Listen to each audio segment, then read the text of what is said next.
தண்ணீர் கொள்ள வந்தால் இயேசு அவரை நோக்கி தாகத்துக்கு தா என்றார். ஆமென். ஹல்லேலூயா. இது ஒரு வசனத்தை மட்டும் சொல்லியிருக்கிறேன். இன்னைக்கு நம்ம தியானிக்க போகிறது இந்த அதிகாரத்தில் இருக்கிற அந்த சமாரிய ஸ்திரியை பற்றி ஃபுல்லா தியானிக்க போகிறோம். அது ஃபுல்லா நீங்க வீட்டுல நேரம் இருக்கும்போது படிங்க. ஒன்றா அவள் அங்கே என்ன பண்றா, ஒரு தண்ணீர் தண்ணீர் முன்னெல்லாம் நம்ம வந்து குழாயில போய் தண்ணி பிடிப்போம் ஒரு காலம். அதுக்கு முன்னாடி போனீங்கன்னா என்ன பண்ணுவோம், கிணத்துல போயிட்டு தண்ணி சேர்த்துட்டு வருமா, கிணத்துல போய் கை போட்டு ஒரு பக்கெட் போட்டு பக்கெட்ல இருந்து தண்ணி வாளியில தண்ணி எடுத்து கொண்டு வருவோம். அந்த காலத்தில் வாழ்ந்து கொண்டிருந்த சமாரிய ஸ்திரீனா அவங்க என்ன அப்படின்னா தாழ்த்தப்பட்டவர்கள் அல்லது தாழ்ந்தவர்கள் என்று யூதர்கள் கருதுகிறார்கள். ஓகே, அவர்கள் யூதர்களோட பேசக்கூடாது, அவர்கள் யூதர்களிடம் மரியாதை மதிப்பு இல்லை, கீழ்த்தரமாக நடத்தப்படுவார்கள். யூதர்கள் ஒரு உயர்ந்தவர்கள், சமாரியர்கள் ஒரு தாழ்த்தப்பட்டவர்கள், தாழ்ந்தவர்கள் என்ற இருவருக்கும் ஒரு கோட்பாடு இருக்கு. இன்னைக்கு நம்ம உலகத்தில் இல்லையா, அதிகமாக நம்ம பார்க்கும்போது இந்தியாவில் இல்லையா, இந்தியாவில் இன்னும் அதிகமாக பார்க்கும்போது நம்ம கிராமப்புறங்களில் தான் அதிகமாக தெரியும். எல்லாமே நகரப்புறங்களில் அங்கெல்லாம் தெரியாது, பெருசாக நமக்கு தெரியாது. இந்த அளவுக்கு உயர்வு தாழ்வு பார்க்கிற அந்த மனப்பான்மை அப்பவே இருந்தது. யூத குலத்தில் பிறந்தவர் நம்ம ஆண்டவர் இயேசு. ஹalleluya. நிறைய பேர் சொல்லிட்டு போறாங்க, என் அம்மா தான் சொல்றான் இயேசு வந்து இப்படி அப்படின்ட்டு. அவர் யூத குலத்துல உயர்ந்தவர். நான் சொல்றேன், பைபிள் சொல்லுது. ஹalleluya. இங்க உயர்ந்தவர்களாய் போற்றப்படுகிற மதத்தை ஜாதி குறித்து பேசல, உயர்ந்தவர்களாய் போற்றப்படுகிற எல்லா உயர்வுக்கும் உயர்ந்த குலத்தில் பிறந்தவர், யூத குலத்தில் பிறந்த ஆண்டவர் தான் மறுநாள் இயேசு. ஹalleluya. இன்னைக்கு இயேசு ஏற்றுக்கொண்டு நம்ம பார்க்கறதே வேற தோரணையில் பார்க்கறாங்க. ஒருமே கேவலமா பார்க்கறாங்க. ஹalleluya. நம்ம நடந்து போனாலே என்னவோ நம்ம என்னவோ ஒரு மாதிரி அந்த கேவலம் பார்க்கறாங்க. அதை பைபிள் சொல்லுது. 9ஆம் வசனம் படிக்கிறோம், உங்களுக்கு புரியணும்ன்றதுக்காக. யூதர்கள் சமாரியருடனே சம்பந்தம் கலவாதவர்களானபடியால் சமாரிய ஸ்திரீ அவரை நோக்கி, நீர் யூதனாய் இருக்க நான் சமாரிய ஸ்திரீயாக என்னிடத்தில் தாகத்துக்கு தான் என்று எப்படி கேட்கலாம் என்றார். ஹalleluya. அவன் சொல்றான், நான் சமாரிய ஸ்திரீ, நாங்க தாழ்த்தப்பட்டவங்க, உங்களுக்கு எங்களுக்கும் சகவாசம் கிடையாது, நீங்க எங்ககிட்ட பார்த்தாலே பார்க்க மாட்டீங்க, பேச மாட்டீங்க, உங்களை பார்த்து நாங்க தலை குனிந்து போனோம். இந்த நாட்டில் இந்த கலாச்சாரம் எத்தனை வருடங்களுக்கு முன்னாடி இருந்தது, நானும் பார்த்திருக்கேன் கூட. ஒரு ஹalleluya. அந்த கலாச்சாரம் எப்படி இருக்கும்? தலை குனிந்து போவாங்க. ஒரு ஆமென் சொல்லுங்க. ஹalleluya. சில இடத்துல பார்ப்பாங்க, சில காரியங்கள் சினிமாலாம் பார்த்துருக்கலாம், அந்த இடத்துல போகும்போது மட்டும் என்ன பண்ணுவாங்க, செருப்பை கையில் எடுத்துட்டு போவாங்க. பார்க்கறது உண்டா? ஞாபகம் இருக்கிறதா? ஒரு ஹalleluya. செருப்பை கையில் எடுத்துட்டு போவாங்க, இல்லை டவலை துணி கட்டிட்டு குனிஞ்சு நிற்பாங்க, வீட்டுக்குள்ள வர மாட்டாங்க. ஒரு ஆமென் சொல்லுங்க. ஹalleluya. என்னென்னவோ காரியங்கள் நம்ம இந்த கலாச்சாரத்துல இதெல்லாம் அங்கதான் வந்தது. இப்படியெல்லாம் கலாச்சாரம் இருந்தது. ஆனா அப்படி இருக்கும்போது தான் நம் ஆண்டவராகிய இயேசு அந்த கிணற்று அருகே போய் உட்கார்றாரு. அந்த கிணறு யார் கிணறுனா யாக்கோபுடையது. ஆமென். ஹalleluya. யாக்கோபும் அவர் பிள்ளைகளும் மிருக ஜீவன்களும் தண்ணீர் குடித்த ஒரு பெரிய கிணறு, எப்பொழுதும் வற்றி போகாத ஒரு கிணறு. ஒரு ஆமென். மறந்துவிடக்கூடாது. ஒரு கிணறு, யூதர், சமாரியன். ஒரு ஆமென். சமாரியன்றது இந்த பெண்ணை குறிக்கிறது, யூதர் என்றது இயேசுவை குறிக்கிறது. ஒரு பெரிய கிணறு, யாக்கோபுடைய கிணறு குறிக்கிறது. இது மறக்கக்கூடாது. ஆமென். இயேசு கலிலேயாவுக்காக அவர் போகிறார். இயேசு கலிலேயாவுக்காக ஊழியத்தின் நிமித்தமாய் அவர் போகும்போது இந்த சமாரிய பட்டணத்தின் வழியாய், நாட்டின் வழியாய் அவர் கடந்து அந்த கலிலேயா நகரத்திற்கு அவர் செல்ல வேண்டும், போக முடியும். அப்பொழுது அவர் போகும்பொழுது சரியாக 12 மணி மதியம், நல்ல உச்ச வெயில், நல்ல 12 மதிய வெயிலில் இயேசு என்ன பண்றார், சமாரிய நாட்டை கிராஸ் பண்ணும் பொழுது அங்கே அந்த கிணறு இருக்கிறதை கண்டு அவர் அங்கே உட்கார்ந்து சீசர்களிடம் பேசுறாரு. சீசர்கள் சொல்றாங்க, 12 மணி ஆயிடுச்சு, நாங்கள் உள்ள நாட்டுக்குள்ள போயிட்டு நான் உங்களுக்கு ஏதாவது சாப்பாடு போஜனத்தை நாங்கள் வாங்கி கொண்டு வருகிறோம், நீங்க இங்கே உட்கார்ந்து ரெஸ்ட் எடுத்து நான் சொல்லிட்டு சீசர்கள் எல்லாரும் என்ன பண்ணாங்க, கும்பலா ஊருக்குள்ள அவர்கள் போக ஆரம்பிச்சாங்க. அந்த 12 மதியம் சரியான வெயில். அங்க பாத்தீங்கன்னா அந்த ஊருக்கு புறம்பே இருக்கிற அந்த கிணறு, வெயில் பாலைவனம் போல இருக்கிற வெயில் இருக்கிற இடம், தூசி எப்படி பறக்கும் அந்த இடத்துல, அந்த மண் எல்லாம் அந்த அளவுக்கு தூசி பறக்கிற அனல் நிறைந்த அந்த நேரத்தில் ஒரு பெண் தண்ணீர் எடுப்பதற்காக குடம் கயிறு எடுத்துக்கொண்டு வருகிறது இயேசு கண்டார். எனக்கு ஒரு கேள்வி, உங்களுக்கு ஒரு கேள்வி வந்திருக்கணும். வருகிற பெண் சமாரிய ஸ்திரீ, அவள் 12 மணிக்கு ஏன் தண்ணி எடுப்போம்? நீங்க எத்தனை மணிக்கு போய் தண்ணி எடுப்பீங்க? காலையில் 5 மணிக்கு, 6 மணிக்கு, 7 மணிக்கு, அவ்வளவுதான். சோதனையா தூங்கிட்டு எழுந்தாலும் 8 மணிக்கு கரெக்டா. அதுக்கு மேல யாரும் போக மாட்டாங்க. இந்த சமாரிய ஸ்திரீ 12 மணிக்கு அந்த தண்ணி எடுக்க போறா. அந்த பெண் இயேசுவை பார்த்து கழங்கி திரும்பி போக யோசிக்கிறான். திரும்பி போக யோசிக்கல. இவர் பார்ப்பதற்கு யூதன் போல, இவரெல்லாம் நினைச்சா நம்ம சமாரியா யாரோ உட்கார்ந்துட்டு இருக்கிறாரு அப்படின்னு அவர் கழங்கி நின்று அப்படியே திரும்பி போயிடலாம் அப்படின்னு அவருக்குள்ள ஒரு எண்ணம் யோசனை வரும்பொழுது அவர் கொஞ்சம் கிட்ட ஒரு உற்று பார்க்கிறார். பார்க்கும்போது யூதர் போல தெரிகிறது. ஓகே, யூதர் நமக்கு பிரச்சனை இல்லை, ஏன்னா அவங்க நம்ம கிட்ட பேச மாட்டாங்க, நம்ம தலை நிமிர்ந்து யாரும் பார்க்க மாட்டாங்க, நம்ம யாரும் தெரியாது, நம்ம போயிட்டு அமைதியாக என்ன பண்ணலாம், தண்ணீர் கொண்டு வந்துட்டு நம்ம அமைதியாக வீட்டுக்கு வந்து விடலாம் என்று அவர் வந்து என்ன பண்றார், தண்ணீர் எடுக்க ஆரம்பிக்கிறார். ஹalleluya. அப்பொழுது தண்ணீர் எடுக்கும்போது அவர் தண்ணீர் எடுத்த பிறகு இயேசு சொல்கிறார், கிட்ட வந்தவங்க அவருக்கு ஒரு பயம் வந்துச்சு. கிட்ட வந்து, மகளே எனக்கு தண்ணீர் தர வேண்டும், தாகத்துக்கு தானா, எனக்கு தாகமா இருக்கிறது, இந்த தாகத்துக்கு தண்ணீர் தர வேண்டும் என்று இயேசு சொல்றார். அந்த பெண், நீங்க எப்படி என்னிடத்தில் பேசலாம் அப்படின்னு சொன்னா, சமாரிய பெண், நீங்க யூதனா இருக்கும்போது நீங்க எப்படி என்கிட்ட பேசலாம் என்று அவள் ஆண்டவரிடத்தில் கேட்கிறார். அப்ப இயேசு சொல்றாரு, இதெல்லாம் சொல்லிட்டு ஆண்டவர் சொல்றாரு, நானு அவர் கேட்கும்போது இந்த தண்ணீரை வந்து உங்களுக்கு எப்படி நான் கொடுக்க முடியும், நீங்க யூதன் நான் சமாரியஸ்தர் இதெல்லாம் அவர் சொல்லிட்டு பிறகு ஆண்டவர் சொல்றாரு, நான் யாரும் தெரிஞ்சிச்சுன்னா என்கிட்ட நீ ஜீவ தண்ணீரை கேட்பாய். ஆமென், அல்லேலூயா. புரியுத, ஜீவ தண்ணீரை கேட்பாய் என்று சொல்லுகிறா. அப்ப அவர் சொல்றா, உங்களுக்கு அவர் சிரிச்சுட்டே சொல்றாரு, உங்களுக்கு ஒன்று கொள்றதுக்கு பாத்திரமும் வாலியும் இல்லை, கயிறு இல்லை, கிணறு ரொம்ப ஆழமா இருக்கிறது, இந்த கிணத்து ஆழத்துல போயிட்டு நீங்க எப்படி தண்ணீர் எடுத்துட்டு வந்து எனக்கு தர முடியும் என்று அந்த ஸ்ரீ ஆண்டவரை பார்த்து கேட்கிறார். கேட்டு சொல்றா, நம் இந்த கிணறை எங்களுக்கு கொடுத்த நம் பிதாவாகிய யாக்கோபை பார்க்கணும் நீ பெரியவரோ, இந்த கிணத்துல இருந்து தண்ணி எங்களுக்கு கொடுப்பீரோ இந்த அப்படின்னு சொல்லிட்டு இதெல்லாம் சொல்லிட்டு வராங்க நமக்கு தெரியும். அப்ப சொல்றாரு, நீ கொடுக்குற தண்ணி அடிக்கடிக்கு தாகம் இருக்கும், நான் கொடுக்குற தண்ணீரோ உங்களுக்கு ஒரு காலம் தாகம் உண்டாகாமல் இருக்கும்படியா நான் ஜீவ தண்ணீரை கொடுக்கிறேன் என்று கர்த்தர் சொன்னார்.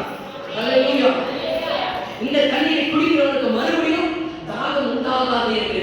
அப்போ உடனே இவர் கேட்கிறார், நான் கொடுக்கும் தண்ணீரை குடிக்கிறவனுக்கு ஒரு காலம் தாகம் உண்டாகாது, அந்த தண்ணீர் அவருக்குள்ள நித்திய ஜீவகாலமாய் ஊறுகிற ஜீவ நீரூற்றாய் இருக்கிறது என்று கர்த்தர் சொன்னார். ஹல்லேலூயா. அந்த ஸ்திரீ அவரை நோக்கி, ஆண்டவரே எனக்கு தாகம் உண்டாகாமலும் அடிக்கடிக்கு இந்த மதியம் 12 மணிக்கு தான் நான் வந்து இங்கே தண்ணி எடுக்கிறேன், இந்த மதியம் 12 மணிக்கு நான் இங்கே வராமல் இருப்பதற்காகவே எனக்கு தயவு செய்து அந்த தண்ணீர் எனக்கு கொடுங்க, உங்க புண்ணியமா போயிடும், இந்த இடத்துக்கு நான் வரமாட்டேன், உங்களை மாதிரி ஆளுநர் இருந்து என்னால மீட் பண்ண மாட்டேன், ஒவ்வொரு நாளும் பயந்து பயந்து வராண்டவரை தயவு செய்து அந்த தண்ணியை கொடுங்க அவன் கேட்கிறான். ஆமென் சொல்லுங்க. அல்லேலூயா. இயேசு ரட்சிப்பை குறித்தும் ஆவிக்குரிய வாழ்க்கை குறித்தும் பேசிக் கொண்டிருக்கிறார். ஆனால் இந்த சகோதரி சமாரியஸ்திரீ இவன் வந்து மாம்சமான குடிக்கும் தண்ணீரை குடித்து அவன் சிரித்துக் கொண்டிருக்கிறான். நிறைய நேரத்தில் வாழ்க்கையில சில நேரத்தில் ஆண்டவர் ஆவிக்குரிய வாழ்க்கையில் நம்மோடு பேசும் பொழுது நம்ம மாம்சத்துக்குரியவர்களாக செயல்படும் போதுதான் தேவனுக்கு நமக்கு கனெக்டே ஆகாது. அநேக நேரங்களில் ஏன் நாம் தேவனோடு கூட ஒரு ஐக்கியத்தில் ஆவிக்குள்ளாக இருக்கிறோம், தேவனுடைய ஆவியினால் நடத்தப்படாமல் பரிசுத்தாவை பெற்றுக்கொள்ளாமல் இருக்கிறோம்னா நாம் என்ன பண்றோம், மாம்சமாய் செயல்படுகிறோம். ஆமென், அல்லேலூயா. சொல்லுங்க, ஆவி உற்சாகம் உள்ளதுதான், மாம்சமும் பலவீனம் உள்ளது. நம்ம வாழ்க்கையில மாம்சம் மேலே ஏறும் பொழுது, மேலே ஏறிக்கும் பொழுது ஆவி ஆட்டோமேட்டிக் குறைய ஆரம்பிக்கிறது. நம்ம வாழ்க்கை எது செய்கிறதையும் நம்ம யோசித்து செய்கிறது. அதனால்தான் நம்ம வாரத்துக்கு ஒரு முறையாவது உபவாசம் இருந்து நம்ம சரீரத்தை ஒடுக்கி மாம்சத்தை ஒடுக்கி நம் கர்த்தருடைய சமூகத்தை காத்திருக்கும் பொழுது தேவன் இடைப்படுகிறதை நாம் கேட்க முடியும். தேவனுடைய சத்தத்தையும் தேவ தூதர்கள் தேவ ஆவியானவர் நமக்குள் இருந்து பேசுகிற அந்த சத்தத்தை நம்மால் கேட்க முடியும். என கர்த்தர் ஆவியானவர், அவர் ஆவியாக இருக்கிறார். அல்லேலூயா. பரிசுத்த ஆவியை நீங்கள் பெற்றுக்கொள்ளும் போது மாம்சமாய் வாழ மாட்டீங்க, மாம்ச சிந்தனை உங்களுக்கு இருக்காது, மாம்சமாய் செயல்பட மாட்டீங்க. அல்லேலூயா. இவர் உடனே இதெல்லாம் பேசிட்டு அந்த சம்பவம் நடக்குது. உடனே இயேசு சொல்றாரு, இதெல்லாம் சொன்ன உடனே அவள் கேட்கிறா, இதெல்லாம் கேட்டு இதெல்லாம் பண்ண உடனே தண்ணி யார்கிட்ட கேட்கிறா, ஆண்டவர்கிட்ட கேட்கிறா. உடனே இவர்களுக்குள்ள ஒரு இதயத்துல ஒரு திறப்பு உண்டா இருக்கிறது. என் இயேசு உடனே அவர் சொல்ற, இயேசு அவரை நோக்கி உன் புருஷனை இங்கே அழைத்து கொண்டு வா என்றார். ஒரு அல்லேலூயா. அவள் அப்படியே பயந்து நடுங்கி நிற்கிறாள். உடனே அவர் சொல்றார், எனக்கு புருஷன் இல்லை என்று சொல்லுகிறார். இயேசு உடனே சொன்னார், மகளே நீ சொன்னது சரிதான், உனக்கு ஏற்கனவே 5 புருஷர்கள் இருந்தார்கள், அவர்கள் இப்பொழுது இல்லை, இப்பொழுது இருக்கிற 6வது புருஷனும் உனக்கு இல்லை என்று அவர் சொல்லுகிறார். சொன்ன உடனே இவள் கலங்கி நடுங்கி, என்னது நம்ம வாழ்க்கையை திட்டி விட்டு வைக்கிறாரே என்று ஒரு பதற்றத்தோடு அவள் இயேசுவை பார்க்கிறாள். அவள் கலங்கி அதிர்ந்து போய் உடைந்து போய் வாயடைத்து நின்று விட்டாள். ஆண்டவரை பார்த்த உடனே இவன் நம்ம வாழ்க்கையை யாரும் நம்மளை பார்க்க கூடாதுன்னு இந்த டைமுக்கு வந்தோம், இவருன்னா இந்த டைம்ல கரெக்டா நம்ம வாழ்க்கையை பார்த்து கரெக்டா படிச்சு வச்சு சொல்றாரு என்று நம்ம ஊராளுக்கு தெரியாத சம்பவம்லாம் இவருக்கு தெரிந்திருக்கிறது என்று கலக்கத்தோடு அவள் சொல்லும் பொழுது உடனே ஆண்டவரை டைவர்ட் பண்ண ஆரம்பிக்கிறார். ஆண்டவரை டைவர்ட் பண்றார். ஏன்னா எங்க நம்ம மானம் கப்பல் ஏற போகிறது என்று அவர் தெரிந்து கொண்டு உடனே ஆண்டவரை டைவர்ட் பண்ண ஆரம்பிக்கும் போது என்ன சொல்றேன்னா, நீங்க ஒரு தீர்க்கதரிசி என்று நான் காண்கிறேன், நீங்கள் ஒரு தீர்க்கதரிசி என்று காண்கிறேன்னு சொல்லிட்டு ஆண்டவர் ஒரு கேள்வி கேட்கிறார். எங்கள் பிதாக்கள் இந்த மலையை தொழுது கொண்டு வந்தார்கள், நீங்களும் எருசலேமில் உள்ள ஸ்தலத்திலே தொழுது கொள்ள வேண்டும் என்கிறீர்களே என்று ஒரு கேள்வி, அவர் யாரும் கேட்காத ஒரு கேள்வியை அவர் கேட்கிறார். தேவன் கேட்கும் பொழுது உடனே அவர் பதில் கொடுக்கிறார். ஆண்டவர் தேவன் ஆவியாய் இருக்கிறார். அவரை தொழுது கொள்ளுகிற ஒரு ஆவியோடும் உண்மையோடும் அவரை தொழுது கொள்ள வேண்டும். இந்த காலையில் பார்த்து சொல்ற கர்த்தரை தொழுது கொள்கிற யாருக்கும் கர்த்தர் சமீபமா இருக்கிறார். அவரை தேடுகிற யாருக்கும் கர்த்தர் சமீபமா இருக்கிறார். இயேசுவை தேடி உண்மையாய் அவர் பின்னாடி வருகிற ஒருவரும் கர்த்தர் அவர்களை விட்டு விலகுகிறதில்லை. அவர் வாழ்க்கை கைவிடுகிறதில்லை. இயேசு சொன்னார், மலைகள் விலகினாலும் பர்வதங்கள் நிலைபெயர்ந்தாலும் என் கிருபை உன்னை விட்டு விலகாமலும் என் சமாதானத்தின் உடன்படிக்கை உன்னை விட்டு நிலைபெயராமலும் இருக்கும் என்று உன்மேல் மனதுகிற கர்த்தர் சொல்கிறார். ஸ்ரீயானவர் தன் கர்ப்பத்தின் பாதங்களை மறந்தாலும் நான் உன்னை மறப்பதில்லை. அல்லேலூயா. என் ஆண்டவரை நீங்க தொழுது கொள்ள ஆரம்பிச்சிட்டீங்கன்னா உண்மையா தொழுது கொள்றது எவ்வளோ இருக்குது. ஆமென். அல்லேலூயா. சும்மா நம்ம கை தட்டி பாடிட்டு சபையில் போறது வேற. நேரம் வரைக்கும் நான் சொல்றேன், சதுசேயர் 2 பேர் ஆண்டவருடைய ஆலயத்தில் ஜெபிக்க போறாங்க. போகும்போது அந்த பரிசேயன் உள்ள நின்றுட்டு என்ன பண்றாரு? ஜெபிக்கிறார். ஆண்டவரே, வாரத்திற்கு 2 முறை உபவாசம் இருக்கிறேன்.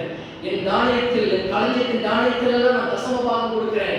நெல்லில், வேர்க்கடலில், பயிர் முளைக்கிற எல்லாவற்றிலும் தசமபாகம் கொடுக்கிறேன். வாரத்துக்கு சரியாக நேரத்துக்கு சபை போடுகிறேன். வாரத்தோடு சரியான நேரத்துக்கு கட்டணம் சபைக்கு வர அப்படின்னு அவரை பத்தி பெருமையா சொல்லிட்டு என் மேல மனம் இறங்குங்க ஆண்டவரேன்னு சொல்றான். ஆனா சதிசேயன் வெளியே நின்றுட்டு ஆண்டவரே, இந்த பாவியான இந்த மனுஷன் மேல ஆண்டவரே நீங்க மனம் இறங்குங்க ஆண்டவரே என்று அவன் கதறி அழுகிறதை கண்டு இந்த சதிசேயனுடைய ஜெபத்தை கர்த்தர் அங்கீகரித்துக் கொண்டார். ஹல்லேலூயா. நீங்க குடிவானீங்கன்னு எனக்கு தெரியாது. ஆண்டவரோடு உங்க இதயம் எப்படி கனெக்ட் ஆகுறதோ அதுதான் உங்க வாழ்க்கை மாற்றம். ஒரு சம்பவம் எனக்கு ஞாபகம் வருது. வெளிநாட்டில் நடந்த சம்பவம். அங்க கருப்பு ஆப்பிரிக்கா, நான் மாற்றி சொல்லிட்டேன், கருப்பு ஆப்பிரிக்கா, வெள்ளை ஆப்பிரிக்கான்னு சொல்லுவாங்க. அப்ப இந்த கருப்பு இடத்தை ஆப்பிரிக்கா என்ன பண்ணா, வெளியில சபைக்குள்ளே நின்றுட்டு, ஏன்னா அவன் சபைக்குள்ள வரதுக்கு அனுமதி கிடையாது. வெளியில் நின்றுட்டு காலையில் அழுதார், ஆண்டவரே ஆண்டவரே என்ன உள்ள விட மாட்டாங்க ஆண்டவரே, உங்களை நான் பாடி ஆராதிக்கணும், உங்களை உண்மையாக தொழுது கொள்ளணும், உங்களை உயர்த்தின ஆண்டவரே, உங்களை நோக்கி பார்க்கிற ஆண்டவரேன்னு கதறி அழுது ஆண்டவர்கிட்ட சபைக்கு வெளியில நின்று ஜெபிக்கிறார். நம்ம சபைக்குள்ள நின்று ஜெபிக்கிறார். இதே பக்கத்துல அவன் கை மேல தோல் மேல கை கொண்டு ஆண்டு சொல்றாரு, ஏன் மகன் அழுகுறாய் என்று. அழுகுற கேட்கும் போது இவன் சொல்லுகிறான், இந்த மாதிரி என்னை உள்ள அனுமதிக்க ஆண்டவரே, நான் கர்த்தரை ஆராதிக்கிறோம், கர்த்தரை உயர்த்துவது ரொம்ப ஆசையாக வந்து, ஆனா உன்னை ஆராதிப்பதற்கு, உன்னை தொழுது கொள்வதற்கு எனக்கு இடம் கொடுக்கவில்லையே. நான் கதறி நம்ம இயேசு சொன்னார், உன்னையாவும் உள்ள விடல, என்னையும் நான் உள்ள விடல. ஹல்லேலூயா. நான் சொல்றது உன்னை மட்டும் அவங்க உள்ள விடலப்பா, என்னையும் உள்ள விடல, நான் உங்க கூட தான் இருக்கிறேன். வெளியே ஆராதிக்கல, உங்க கூட நின்றுதான் நான் இருக்கிறேன் ஆண்டவர் சொன்னார். ஹல்லேலூயா. அந்த இருதயத்தை கர்த்தர் தேடிக் கொண்டிருக்கிறார். நீங்க எங்க போய் எப்படி ஆராதிக்கிறீங்க? முழு உள்ளத்தோட, முழு சிந்தையோட, முழு ஆத்மாவோட, முழு பலத்தோட கர்த்தருக்காய் நீங்கள் இருக்கணும். கர்த்தர் பட்சத்தில் நீங்கள் இருக்கணும். நீ சொன்ன இது வரும்போது அறுபது வாழ சுருட்டிட்டு போறதில்ல. ஹல்லேலூயா. வாழ்ந்தாலும் இயேசுவுக்காக வந்து, செத்தாலும் சாதனை, என் இயேசுவுக்காக சாதனை என்று ஒரு வைராக்கியம் சொல்லியிருக்கிறதா? என் ஆண்டவரை ஆராதிக்குங்க. எலியா சொன்ன, பாகால் தெய்வமானால் பாகாலை சேவிங்கள், கர்த்தர் தெய்வமானால் கர்த்தரை சேவிங்க. எதை வரைக்கும் குதி வந்துருக்கீங்க? ஹல்லேலூயா. எதை வரைக்கும் குடும்பத்தை பெருசா பேசுவேன், எது வரைக்கும் சொல்லுதலை பெருசா பேசுவேன், எது வரைக்கும் படிப்பை பெருசா பேசிட்டு இருப்பீங்க, எது வரைக்கும் செல்வாக்கும் ஜாதிவாதத்தை பேசிட்டு இருப்பீங்க. இயேசுவை உயர்த்தி காட்டுங்க, அவர் ஜீவனுள்ள தேவனை உயர்த்தி காட்டுங்க. கல்வாரி சிலுவை கடைசி சொல்லு, ரத்தம் சிந்த சிலுவை ஜீவனை கொடுத்த உண்மையுள்ள தெய்வத்திற்கு நிகராய் நீங்க நானும் சர்க்கரைகளாய் இருக்கிறோம். ஹல்லேலூயா. அந்த தெய்வத்திற்கு வரத்துக்கு நமக்கு என்னங்க ஒரு கேவலம், என்ன ஒரு தாழ்மை மனப்பான்மை. ஏதோ கடமைக்காக மறைந்து வந்து நம்ம செபிக்கிறோமே, மறைந்து சமைக்க போகிறோம். இந்த நிலை மாறணுங்க. எனக்காக உயிரை கொடுத்தவன் யாரு? என் கணவன் கொடுக்க முடியுமா? மனைவி கொடுக்க முடியுமா? பிள்ளைகள் கொடுக்க முடியுமா? உனக்காக உயிரை கொடுத்து கல்வாரி சிலுவையிலே தொங்கின ஒரே தெய்வம் என் அப்பா இயேசு சொல்றாங்க. அந்த தெய்வம் உனக்காக உயிரை கொடுத்தவன் நீ உனக்கு தரமாட்டாரா? உன் வாழ்க்கை நடு ரோட்டில் விட்டுவாரா? உன் வாழ்க்கை இன்னைக்கு கண்ணீரின் பாதையில, போராட்டத்தின் பாதையில, அவமானத்தின் பாதையில நீங்கள்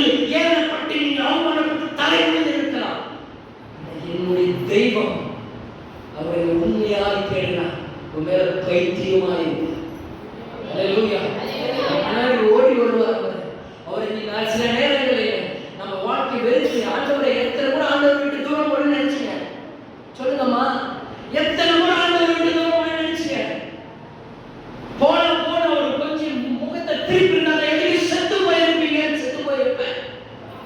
இன்னைக்கு வரைக்கும் உயிரோடு இருக்கிறது என்ன தெரியுமா? நீ தூரம் போனாலும் மகளே என்று உன் பின்னாடி ஓடி வருகிறார்கள். அல்லேலூயா. சொல்லக்கூடாத ஒரு வார்த்தை சொல்லுற ஒரு நாய் நம்ம பின்னாடி ஓடி வர்றப்ப ஆண்டவர் என் தெய்வம், அவ்வளவு பெரிய தெய்வம் பின்னாடி ஓடி வராதம்மா. அல்லேலூயா. என்னைக்கோ என் வாழ்க்கை உங்க வாழ்க்கை முடிந்திருக்கும்.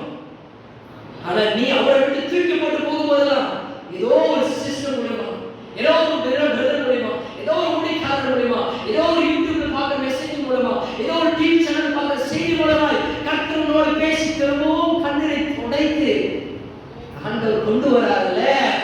அதனால இயேசுவே அல்லேலூயா. நீங்க அவமானப்பட்டு என்ன நிலையில் இருந்தாலும் இயேசு உன்னை நேசிக்கிறார். இயேசு உன்னை அன்பா இருக்கிறாரா? அவரை நம்ம தொழில் கொள்றதுக்கு வேஷம் போட்டுட்டு வந்தீங்க நிற்கக்கூடாது. வேஷம் போட்டு அவர் தொழில் கொள்ளக்கூடாது. இருக்கிற 1 மணி நேரம், 1 மணி நேரம், 2 மணி நேரம் அந்த ஞாயிற்றுக்கிழமை சபைக்கு நேரத்தை கொடுக்காம இன்னைக்கு நம்ம வேஷம் போட்டு கொண்டிருக்கிறோம். அல்லேலூயா. இன்னைக்கு சொந்த பந்தங்கள், திருமண காரியங்கள், பிள்ளை காரியங்கள், பிள்ளை படிப்பு, இங்கே போயிட்டு அங்கே போயிட்டு எத்தனை சாக்குவோம் சொல்லிக் கொண்டிருக்கிறோம் சபையை கட்டடித்து விட்டு. அல்லேலூயா. உண்மையாய் அவரை நேசித்தீங்க, அவரை தொழில் பண்ணீங்க, அவரை தேடி வருவீங்க. அல்லேலூயா. ஒரு செய்தியை நான் கேட்டேன். நீங்க எப்பொழுது நீங்க ஆண்டவருக்கு கொடுக்க வேண்டிய முக்கியத்துவத்தை வேற மனிதர்களுக்கோ வேற காரியங்களுக்கோ கொடுக்கிறீர்களோ அந்த காரியம் தான் உன்னை அழிக்கும். அல்லேலூயா. கொஞ்சம் நிறைய சொல்றேன். உன் பிள்ளைக்கே ஆண்டவருக்கு கொடுக்க வேண்டிய முக்கியத்துவத்தை கொடுக்காம உன் பிள்ளைகளுக்கு கொடுத்தனா உன் பிள்ளையால நீ அழிந்து போவாய். அல்லேலூயா. சிம்சோன் ஆண்டவருக்கு கொடுக்க வேண்டிய கனத்தையும் மகிமையும் அபிஷேகத்தையும் கொடுத்தவரை மறந்து போய் அவள் ஒரு பெண்ணு பின்னாடி போனான். தெரியலடா, ஒரு பெண்ணு பின்னாடி அவன் போனான். கடைசி அவன் வாழ்க்கை முடிந்தது யாருக்காக? அவன் யாருக்காக ஆண்டவரை விட்டு போனான்? இந்த பெண்ணுக்காக. கடைசி அவன் வாழ்க்கை முடிந்தது யாரால? இந்த பெண்ணால செத்து போனான். அல்லேலூயா. நீங்க ஆண்டவரை விட்டு நீங்க எந்த காரியத்தை நீங்க நல்ல காரியம் செய்தீர்களோ அது கடைசி உங்களுக்கு தீங்காக முடியும். இது ஒரு எச்சரிக்கையா உங்களுக்கு சொல்லுகிறேன். ஆண்டவருடைய ஆலயத்தை உதாசீனப்படுத்தாதீங்க. ஆண்டவருடைய சபை கூடியவர்களை உதாசீனப்படுத்தாதீங்க. ஆண்டவரை கேட்டதை உதாசீனப்படுத்தாதீங்க. ஆண்டவரை பாடத்தை உதாசீனப்படுத்தாதீங்க. ஆண்டவர் ஆராதிக்கிறதை உதாசீனப்படுத்தாதீங்க. கர்த்தருடைய சத்தத்தை கேட்கிறதை உதாசீனப்படுத்தாதீங்க. அல்லேலூயா. தேவன் உனக்காக ரத்தம் சிந்திக்க சில சொல்லுங்க, வேர்வை சிந்தி சம்பாதிச்சு உன்னை கொடுத்திருக்கிறார். ஆண்டவர் ரத்தத்தை சிந்தி சம்பாதிச்சு உன்னை மீட்டெடுத்திருக்கிறார். அல்லேலூயா. ஆண்டவர் அவர் சொன்னார், ஆண்டவர் தொழில் கொள்ளும்போது தேவன் ஆவியா இருக்கிறார். அல்லேலூயா. சொல்லுங்க அல்லேலூயா. என்ன சொல்றது சொல்ல நேரம் வரல. இந்த தேவன் ஆவியா இருக்கிறார். சொல்லப்போது சிலுவையை போட்டுட்டு சிலுவையை வணங்குறது. மாதா கோயிலுக்கு இன்னும் ரட்சிக்கப்பட்ட பெண், அபிஷேகம் பண்ணப்பட்டவர்கள் மாதா கோயிலுக்கு போறது, வேளாங்கண்ணிக்கு போற இன்னும் மாலை போட்டுக்கிட்டு ஒரு விக்கிர ஆராதனை நீங்க பண்ணிட்டு இருக்காங்க. அல்லேலூயா. எங்க விக்கிர ஆராதனை இருக்கிறது? தேவன் ஆவியா இருக்கிறாங்க. அவரை தொழுது கொள்ளுகிற ஒரு ஆவியோட உண்மையோட ஒரு தொழுது கொள்ள வேண்டும். அதை விட்டுட்டு நீங்க என்ன பண்றோம்? மாலை சிலுவை போட்டு சிலுவையை தெய்வமா வணங்குறோம். ஒரு படத்தை எடுத்து வீட்டு வச்சு வணங்குறோம். மெழுகுவர்த்தி ஏற்றி கொண்டு வணங்கி கொண்டிருக்கிறோம். சிலையை வணங்கி கொண்டிருக்க சிலை வழிபாடு செய்து கொண்டிருக்கிறோம். இன்னும் மாலை கோயில் பின்னாடி ஓடிக்கொண்டிருக்கிறீங்க. ரட்சிப்பு எப்படி உங்களுக்கு வரும்? எப்படி ஆண்டவர் உங்களை தேடி வருவார்? தேவனை நீ தரிசிக்க வேண்டும் என்றால், தேவனை நீ பார்க்க வேண்டும் என்றால், தேவனை ஆராதிக்க வேண்டும் என்றால் அவரை தொழுது கொள்ளும் பொழுது ஆவியில நிரம்பி அந்நிய பாஷை நிரம்பி ஒரு சாந்தரமான சேகே ஒரு ஆவி அந்நிய பாஷையோடு நீங்கள் நிரம்பி உண்மையாக சத்தம் உயர்த்தி கர்த்தரை ஆராதிக்கும் பொழுதுதான் கர்த்தருடைய தரிசனத்தை நீங்கள் பார்க்க முடியும். அல்லேலூயா. மாம்சத்தோடு நீங்க சும்மா வந்து கையை தட்டிட்டு ஏதோ சும்மா வந்து உட்கார்ந்து போன ஒண்ணு நடக்காது. அப்போ சொல்ற நேரம் இல்லை. நீங்க தான் கிறிஸ்டியன் இருக்கிற மேசியா அவரே சொல்றா. இதெல்லாம் ஆண்டு ஒரு விளக்கம் கொடுத்தவங்க அவர் சொல்றா, எனக்கு உடனே சொல்றா, என்ன இவரே எல்லாமே சொல்றாரு, இவர் கிட்ட எப்படியாவது நான் தப்பித்து போக வேண்டும் என்று அவருக்கு ஒரு எண்ணம் வந்து உடனே அவர் சொல்றா. என்ன சொல்ற தெரியுமா?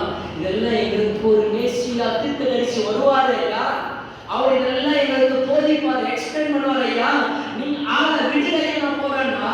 அப்ப ஆண்டவர் சொன்னார், மகளே உன்னோடு பேசுகிறவன் நான் தான்.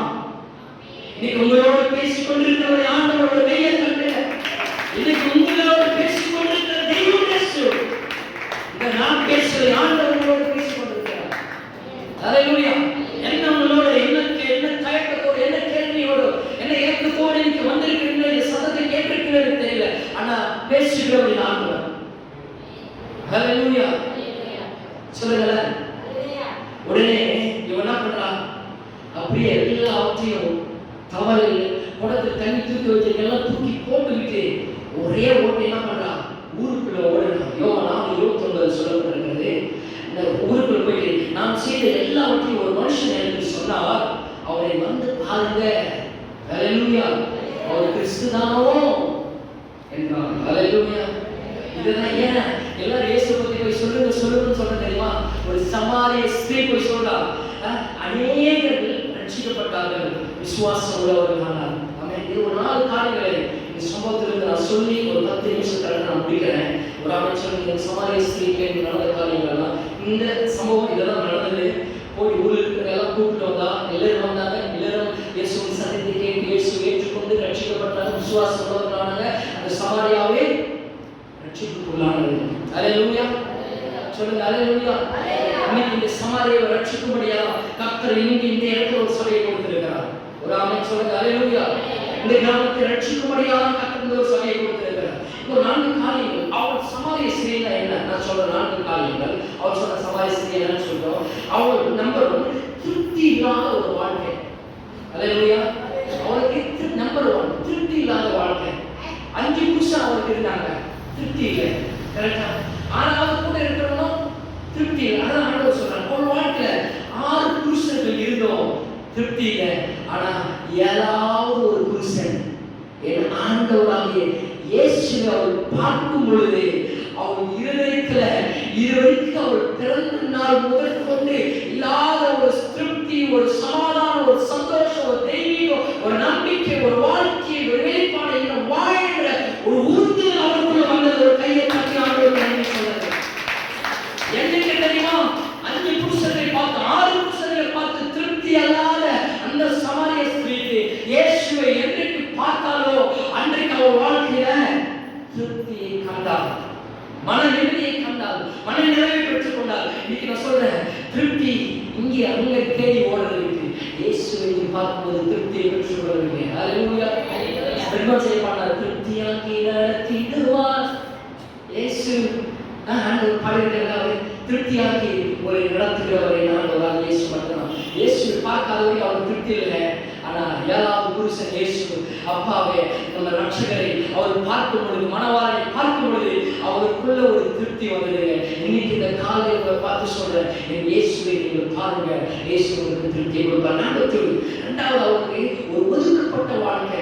ஏன் தெரியுமா? அவர் ஊருக்கு புறம்பே அவர் தள்ளப்பட்டு இருந்தால், அவள் பெயரை கூட மறந்துவிட்டார்கள். பைபிள் பெயர் சொல்லல, சமாரிய ஸ்திரீனா சொல்ல. சமாரிய ஒரு நாடு, ஒரு தேசம், ஒரு ஊர் பெயர் தான் சொல்லியிருக்கிறது. அவள் பெயரை கூட அந்த ஊர் ஜன மக்கள் மறந்து போனார்கள், பெயர் கூட சொல்லப்படவில்லை. ஆனால் இயேசுவை பார்த்த பிறகு அந்த ஒதுக்கப்பட்ட ஊருக்கு அவர் துணிந்து போனார். எந்த ஊர் அவர் ஒதுக்கப்பட்டதோ, எந்த கிராமம் அவர் ஒதுக்கப்பட்டதோ, யார் அவருக்கு ஒரு அவமான பட்டத்தை கொடுத்தார்களோ, ஏழமான பட்டத்தை கொடுத்தார்களோ, கொடுத்தவரை ஊரை ஊரில் இருக்கக்கூடாது என்று ஊருக்கு புறமே ஒதுக்கினார்களோ, இயேசுவை கண்ட பிறகு அவள் அந்த ஊருக்குள்ள போகிறார். ஹalleluya. நான் சொல்லட்டுமா ஒரு வார்த்தையை? எங்க உங்க வாழ்க்கையில ஒதுக்கப்பட்டு நிற்கிறீங்களோ அந்த இடத்துல என் தெய்வம் தன்னமோ உன்னை கொண்டு போவார். அதை நீ பிறந்த ஊரா இருக்கலாம், படித்த இடமா இருக்கலாம், வேலை செய்த இடமா இருக்கலாம், ஏதோ ஒரு காரியத்துல எங்க நீங்க ஒரு அவமானப்பட்டு ஒரு தவறான பட்டத்தையும் வாழ்க்கையில குடித்து வாழ்க்கை நொடுங்கி உடைச்சி போய் வாழ்க்கையில மறைந்து ஒழித்து ஒரு ஒதுக்கப்பட்ட வாழ்க்கை, எங்கோ ஒரு ஒதுக்கப்பட்ட ஊரை விட்டு எங்கோ வாழ்ந்திருக்கலாம். ஆனா ஆண்டவர் சொல்ற, இயேசுவை பார்த்தனா கர்த்தர் வாழ்க்கை அதே இடத்தை கொண்டு போவார். ஹalleluya. நீ இல்லாம ஒன்று நடக்காது. பாஸ்டர் அடிக்கடி சொல்லுவார், உன்னை எந்த குடும்பம் ஒதுக்கிச்சியோ அந்த குடும்பத்துக்கு முன்னாடி நீ போயிட்டு வேட்டியை கட்டி நின்றுட்டு இல்ல சேலையை போட்டுக்கிட்டு நீ நின்று அந்த கல்யாணத்துக்கு தாலி எடுத்து கொடுக்கிறதோ இல்ல அந்த இடத்துல முன்ன நின்று நடத்துதோ அந்த அளவுக்கு கர்த்தர் தலையை உயர்த்துவார்.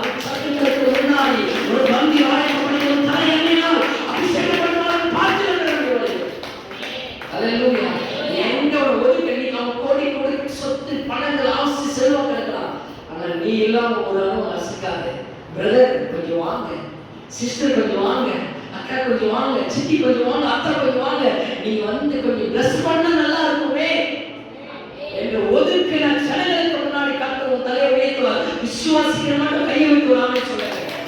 ஹல்லேலூயா. இது சொன்ன யாருக்கோ பேச, யாருக்காக இல்ல, உங்களுக்காக எனக்காக கர்த்தர் பேசிக் கொண்டிருக்கிறார். பேசுகிற தேவன் ஆண்டவரோடு பேசுகிறார். நமக்கு மூன்றாவது நாள் நம்ம வேலை முடிக்கிறேன். மூன்றாவது வாழ்க்கை எப்படி இருக்குதா? தலைமறைவான வாழ்க்கை. ஹல்லேலூயா. தலைமறைவான வாழ்க்கை. ஏன் ஒரு 12 மணிக்கு வராது? முதலே கேள்வி கேட்கல. 8 மணிக்குள்ள வந்து தண்ணி எடுப்பாங்க. ஏன் 12 மணிக்கு வராதா? 8 மணிக்கு வந்தா ஊர் ஜனங்களெல்லாம் வந்து தண்ணி எடுப்பாங்க. இவரை ஒதுக்கி வச்சிருக்காங்க. இவங்க ஏன் இங்க வந்தா? இவன் வந்துட்டா பாரு, 5 புருஷன் 6 புருஷன் வந்துட்டா பாரு, இவன் விபச்சாரி வந்துட்டா பாரு, இவன் பாவி வந்துட்டா பாரு, இவன் கண்டார் வந்துட்டா பாரு, இவன் வேசி வந்துட்டா பாரு, இவனை குற்றம் சொல்லி சொல்லி சாகரித்து யாரை இங்க வர சொல்லி அவரை ஏளனப்படுத்துவார்கள். அதனால அவர் மறைந்து பயந்து 12 மணிக்கு யாரும் வரமாட்டாங்க. வெயில் காய நேரத்துல தண்ணி எல்லாம் செத்து போயிடுமே சொல்லி மறைந்து பயந்து பயந்து 12 மணிக்கு அந்த தவளையை எடுத்துக்கொண்டு வராங்க. அந்த நேரத்தில் வரும்போதுதான் ஆண்டவர் அங்க இருக்கிறாங்கப்பா. ஹல்லேலூயா. நீங்க வாழ்க்கை எதற்காக பயந்து பயந்து மறைந்து தலை குனிந்து வாழையோ, உனக்காக இயேசு காத்திருக்கிறார். அந்த இயேசு தேடிதான் இன்னைக்கு நீங்க வந்திருக்கீங்க. ஹல்லேலூயா. ஆமென். இன்னைக்கு ஆண்டவர் வந்திருக்கிறார். நான் சொல்றேன், இன்னைக்கு நீங்க ஒரு கடனினால தலை குனிந்து இருக்கலாம், இல்ல தலைமறைவா இருக்கலாம், பாவத்தினால தலை குனிந்து மறைவா இருக்கலாம், இல்ல எளிமையான ஒரு வாழ்க்கை, வறுமை, இழப்பு இழந்துட்டு நீங்க ஒரு தலைமறைவான ஒரு வாழ்க்கை நீங்க வாழ்ந்து கொண்டிருக்கலாம். ஆனா ஆண்டவர் சொல்றாரு, உன்னை தேடி இயேசு வந்திருக்கிறார். உண்மையா சொல்ற தீர்க்க தரிசனமாய் சொல்லுகிற இயேசு உன்னை தேடி வந்திருக்கிறார். எந்த சூழ்நிலையில எப்படி இருந்தாலும் இயேசு உன்னை தேடி வந்திருக்கிறார். ஓடி வந்தவர் அணைத்துக்கொள். ஹல்லேலூயா. அவர் தலைமறைவான வாழ்க்கை ஆண்டவர் அந்த ஊர் ஜனங்களுக்கு முன்னாடி கொண்டு போயிருக்கிறார். மறைஞ்சு மறைஞ்சு ஒளிஞ்சு யாராவது 12 மணிக்கு தண்ணி எடுக்கும்போது யாராவது இருக்காங்க, இந்த பக்கம் இப்படி பார்த்து பார்த்து பயந்து பயந்து வந்து தண்ணி எடுக்க வந்தவ எங்கிருந்து வந்தது அந்த துணிவு தெரியலமா, எங்கிருந்து வந்தது அந்த நம்பிக்கை தெரியல, எங்கிருந்து வந்தது அந்த தைரியம் தெரியல, எங்கிருந்து வந்தது அவருக்கு அந்த ஒரு சமாதானம் நிறைய தெரியல. ஒரே ஓட்டம் ஊர் மக்களுக்கு ஓடி அவ்வளோ ஆயிரக்கணக்கான மக்கள் இருக்கும்போது சொல்றா, என்ன சொல்றா? நான் செய்த எல்லாவற்றையும் ஒரு மனுஷன் என்று சொன்னால் அவரை வந்து பாருங்கள் என்று. அவர் கிறிஸ்துதானோ என்று அவர் உரத்து சத்தமிட்டு ஊர் ஜனங்களுக்கு சொல்லும்போது ஊர் ஜனமே திரும்பி வந்தது. அவர் செய்த பாவங்களை ஒருத்தரும் பேசல. ஹல்லேலூயா. சொல்லுங்க ஹல்லேலூயா. நான்காவது காரியம் சொல்றேன். அவர் தலைமறைவா இருந்தவரை கர்த்தர் வெளியில கொண்டு போனார். ஹல்லேலூயா. வெளியில இடத்துல கொண்டு போனார். நீங்க எதுக்காக நீங்க தலைமறைவா வாழ்றீங்களோ எனக்கு தெரியாது. ஆனா கர்த்தர் ஒரு நாள் தலையை நிமிரச் செய்வார். உன் தலையை உயர்த்துவார். குப்பையில் இருக்கிற உன்னை கோபுரத்தில் அமர பண்ணுவார். கீழே இருக்கிற உன்னை மேலான இடத்தில் வைப்பார். உன்னை கண்மலையின் மேல் நிறுத்துவார். உன்னை கர்த்தர் அழகு பார்ப்பார். கர்த்தர் உன் சந்ததியை உயர்த்துவார். உன் வெட்கத்துக்கு பதிலாக இரட்டத்தினை தலை கொடுப்பார். நீ எங்கெல்லாம் சரிக்கு விழுந்து விழுந்து கீழே படிச்சுட்டு தெரியும். உன்னை பார்க்கிறவன் கீழே பார்க்காம மேல பார்த்துட்டு போனானோ உன் தலையை எல்லாருக்கும் மேலா கர்த்தர் உயர்த்துகிற நாட்கள் சமீபமா இருக்கிறது. ஹல்லேலூயா. நம்பர் 4, அவர் வாழ்க்கையில தாகம் நிறைந்த ஒரு வாழ்க்கை. தாகம் அவளுக்குள்ள இருந்துச்சு. ஒரு ஆத்மா தாகம். ஒரு அவளுக்குள்ள என்ன என் வாழ்க்கை எப்படி போயிட்டு எனக்கு யாருமே இல்லை, ஒரு ஒன்றிக்கிட்ட நான் வாழ்ந்துருக்கிறேன், நான் எப்ப சாப்பிடுவேன், தூக்கி போடுறதுக்கு யாரு, என் வாழ்க்கை என்ன போகுதுன்னு சொல்லுவது ஒரு தாகத்தோட ஒரு ஆத்மாவோட ஒரு பாரத்தோட அவர் ஓடிக்கொண்டிருக்கிறார். எல்லாத்தையும் பார்த்தா, புருஷர்களை பார்த்தா, ஜனங்களை பார்த்தா, எல்லாமே பார்த்து ஒண்ணுமே ஒரு திருப்தி இல்லை, ஒரு ஒரு ஒரு நிம்மதி இல்லை. வாழ்க்கை ஒரு வறண்ட நிலத்தை ஓடிக்கொண்டிருக்கும் பொழுது தாகம் நிறைந்தவனாய் இயேசுக்கு வரும்போது நானும் எல்லோரையும் போல மக்கள் மத்தியில் வாழணும் என்ற ஒரு எண்ணம் அவருக்குள்ள இருந்துச்சு. ஹல்லேலூயா. அண்ணா வந்து என்ன பண்றா, எல்லா ஜனங்களுக்கு முன்னாடியும் அவர் வாழத்துக்கு பயந்து நடிவாங்க. ஏன்னா அவர் மலடியை சொல்லுவார்கள் என்று நானும் ஜனங்கள் முன்னாடி வாழணும், மக்கள் மத்தியில் இருக்கணும் என்று ஒரு மனநிலை வேண்டும் என்று அவர் கதறினார். ஆனா அங்கே அவர் வாழ்க்கையில அந்த ஒரு நிறைவு இல்லாமல் இருக்கும் பொழுது அந்த தாகம் நிறைந்தவனாகவே ஓடிட்டு இருக்கும் பொழுதுதான் இங்க ஒன்று கொள்ள அடிக்கடிக்கு வரக்கூடாது என்று அவர் சொல்றார். எனக்கு தெரியுமா, இங்க அடிக்கடிக்கு வந்து எல்லாருமே அவமானப்படக்கூடாது ஆண்டவரே. இனி என் வாழ்க்கையில் அவமானப்படக்கூடாதுப்பா. இனி வாழ்க்கை திரும்ப அவன் முகத்தை நான் பார்க்கக்கூடாது. திரும்ப என்னால் இந்த இதயத்தை தாங்க முடியாது. என் இதயத்தை குத்திட்டாங்கப்பா, என் இதயத்தை கிழிச்சிட்டாங்கப்பா, என்னை நொறுக்கிட்டாங்க. இந்த மேல என் இதயத்தை வலி, இந்த வலிக்கு மேல என்னால் தாங்க முடியாது. நீ நான் செத்துதான் போனாப்பா. இனி நான் இன்னும் கொஞ்சம் அவன் சொல்றதை நான் கேட்கறதுக்கு எனக்கு பலனில கருப்பிலப்பா. தயவு செய்து அங்கே வராமல் இருக்கிறது எனக்கு தனியை கொடுத்துதான் அவன் தாகத்தோடு கேட்கிறான். ஹல்லேலூயா. நான் சொல்றது புரியுதா? கேட்க உடனே அவன் சொல்றா, ஆண்டவர் எப்போ ஆண்டவர் கண்ணில் அவன் பட்டாலோ அவன் வாழ்க்கை மாறினது. நீங்க சொல்றேன், இயேசு கண்ணில் நீங்க படுற வரைக்கும் தான் அது உங்க பிரச்சனை, உங்க கண்ணீர், உங்க வேதனை, உங்க அவமானம், உங்க அசிங்கம், உங்க ஏளனம், உங்க போராட்டம், உங்க தொன்பம், உங்க தொலை கஷ்டங்கள் இயேசு கண்ணில் நீங்க பட்டுட்டீங்கன்னா ஆண்டவர் எல்லாவற்றையும் அவர் பிரச்சனைகளை பார்த்துக் கொள்வார். ஆமென். ஹல்லேலூயா. சொல்லுங்க ஹல்லேலூயா. இயேசு உங்களை சொல்லுங்க கொஞ்சம், இயேசு உங்களை பார்த்துட்டாலே நீங்க கொஞ்சம் உங்க இருதயத்தை அவருக்கு திறந்து கொடுத்தீங்கன்னா ஒரு நொடிக்கு உங்க வாழ்க்கையை போற்றக்கூடியதாய் கர்த்தர் மாற்றுவார். வெளிப்படுத்தல் 3:7 சொல்லுது, இதோ வாசற்படி இருந்து தட்டுகிறேன், ஒருவன் என் சத்தத்தை கேட்டு கதவை திறந்தால் நான் அவனோடு பிரவேசித்து போஜனம் பண்ணுவேன் என்று கர்த்தர் சொன்னார். ஏன் தெரியுமா? எல்லா சங்கீதம் 8:3-7 சொல்லப்பட்ட 8:3 அதிகாரம் 3-7 வரைக்கும் வானத்தையும் பூமியை படைத்து சிருஷ்டித்து எல்லாவற்றையும் உண்டாக்கின தேவன். ஆதியாகமம் 1:20 சொல்லப்பட்டிருக்கிறது, ஆண்டவர் சகலத்தையுமே படைத்து ஆண்டு கொள்ளுங்கள் என்று இந்த உலகத்தையே தேவன் நம் கை கொடுத்திருக்கிறார். ஹல்லேலூயா. புரியுதா? இந்த பூமியில எதை கட்டுறீங்களோ அது பரலோகத்தில் கட்டப்படும். இந்த பூமியில நீங்க எதை கட்ட விட்டுறீங்களோ அது பரலோகத்துல கட்ட விட்டுப்படும். நான் சொன்னேன், ஆண்டவர் நம்ம கையில அதிகாரம் கொடுத்த தேவன், நமக்கு சுதந்திரமாக இந்த உலகத்தையே கொடுத்த தேவன். இந்த சின்ன மனிதனுக்குள்ள மட்டும் அவன் வர சுதந்திரத்தை எடுத்துக்கொள்ளவில்லை. அவன் ஜெயிப்பான். சொல்ல புரியுதா? இந்த உலகத்தையே கத்த சுதந்திரமா நம்ம கை கொடுத்திருக்கிறாரா? கொடுத்திருக்கிறார். ஆனா அந்த சின்ன இருதயத்துக்குள்ள அவர் வளர்த்த சுதந்திரம் எடுத்துக்கலாமா கூடாதா?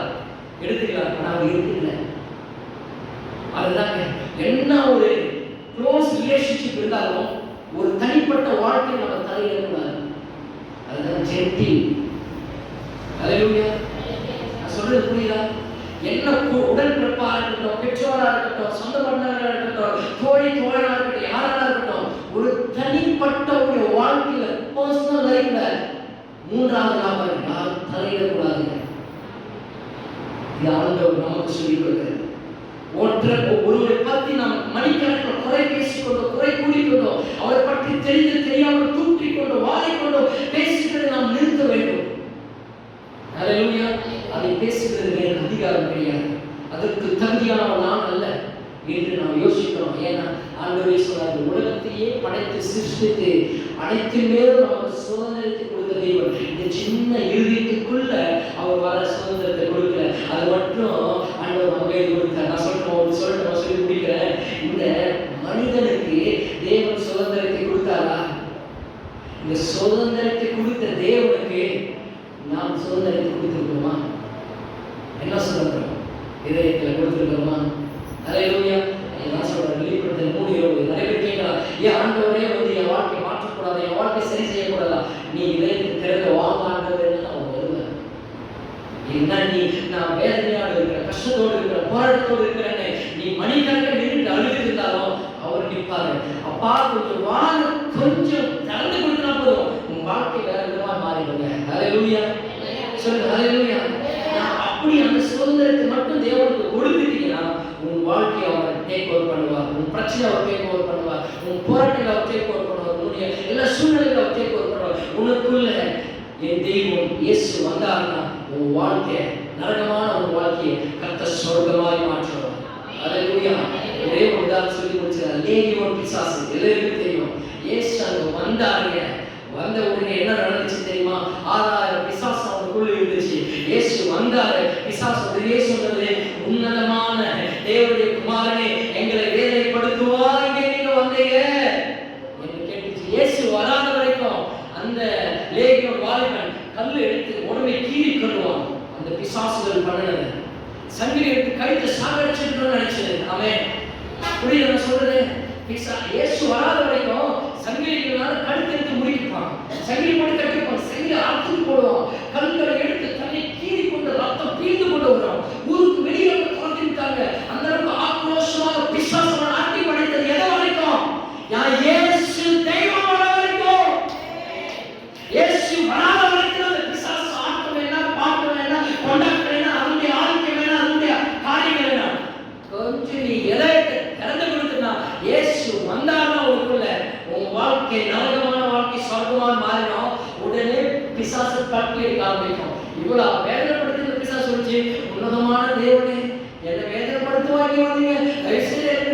ஓடி போற.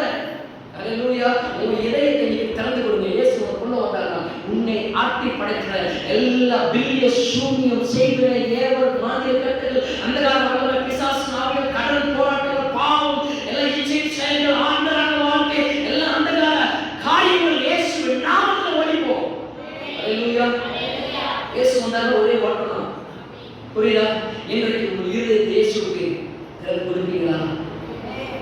உங்கள் இருதயத்தை இயேசுவுக்கு திறந்து கொடுப்பீங்களா? சொல்லுங்க, உங்கள் இருதயத்தை என் இயேசுவுக்கு திறந்து கொடுப்பீர்களா? அல்லேலூயா. அவர் வர இடம் கொடுப்பீங்களா? அவருடைய காத்துட்டு இருக்கிறாருமா? இதோ வாசத்தை உங்கள் இதயத்தை கதவை தட்டுகிற சத்தம் கேட்கிறதா? உங்களோட பேசுகிறார், அந்த சத்தம் கேட்கிறதா? இயேசு சொல்ற உன்னோட பேசுகிறவர் நான் தானே. 26 வசனத்துல உன்னோட பேசுகிற நானே அவர் என்றார். ஆண்டவர் உன்னோட பேசிட்டு இருக்கிறாரு. இதயத்தை கொடுப்பீங்களா? பக்கத்துல சொல்லுங்க, இதயத்தை கொடுப்பீங்களா? சொல்லுங்க, இதயத்தை கொடுக்கிறேன், திறந்து கொடுக்கிறேன். அல்லேலூயா. உங்க வாழ்க்கை எப்படியெல்லாம் இருக்கட்டுங்க, இயேசு வந்தார் நம்ம வாழ்க்கை செழிக்கும். அல்லேலூயா. சொல்லுங்க, அல்லேலூயா. உங்க வாழ்க்கைக்கு இயேசு என்ட்ரி கொடுத்தால் உங்கள் பிரச்சனை எக்ஸிட் ஆகும். முடிச்சிட்டேன். ஆமென். அல்லேலூயா. அல்லேலூயா. உங்கள் வாழ்க்கைக்கு இயேசு என்ட்ரி கொடுத்தால் உங்கள் பிரச்சனை எக்ஸிட் ஆகும். சொல்ல முடியுதா? இயேசு உள்ள வந்தானா பிரச்சனை வெளியே போகும். இயேசு உள்ள வந்தானா பாவம் வெளியே போகும். இயேசு உள்ள வந்தானா வியாதி வெளியே போகும். இயேசு உள்ள வந்தானா உன்னுடைய போராட்டம் வெளியே போகும். இயேசு உள்ள வந்தானா உன் கண்ணீர் வெளியே போகும். இயேசு உள்ள வந்தானா உன் துக்கம் வெளியே போகும். இயேசு உள்ள வந்தானா உன் வாழ்க்கை மாறி போகும். If Jesus gives entry, the problem will be exit. Hallelujah. If Jesus gives entry, the problem will be exit. இயேசுவுக்கு நீங்க இடம் கொடுத்தீங்கன்னா, இயேசு உங்களுக்குள்ள வந்தாருன்னா உன் பிரச்சனை ஆட்டோமேட்டிக் வெளியே போகும். ஒன்னே ஒன்று சொல்லி முடிக்கிறேன். நீங்க பிசாசே போ, பிரச்சனையே போ, கஷ்டமே போ, போராட்டமே போ, வியாதியே போ, பாவமே போ, இந்த சந்தையே போ என்று ஜெபிக்கிறத நிறுத்திட்டு இயேசுவே உள்ள வாரும், நான் இதயத்தை திறந்து வைக்கிறேன், இயேசு உள்ள வாங்க, நான் என் வாசலை இதயத்தின் வாசலை திறக்கிறேன், என்ட்ரி கொடுக்கிறேன். நீங்க என்ட்ரி பாஸ் அவர் கொடுத்தீங்கன்னா அவர் உள்ள வந்தாருன்னா ஆட்டோமேட்டிக்கா எல்லாமே எக்ஸிட் ஆகும். எக்ஸிட் பாஸ் அவர் கொடுப்பார். இருதயத்தில் நம்ம ஜெபம் பண்ணி முடிக்கலாம். கர்த்தர் வாழ்க்கை ஆசீர்வதிப்பாராக.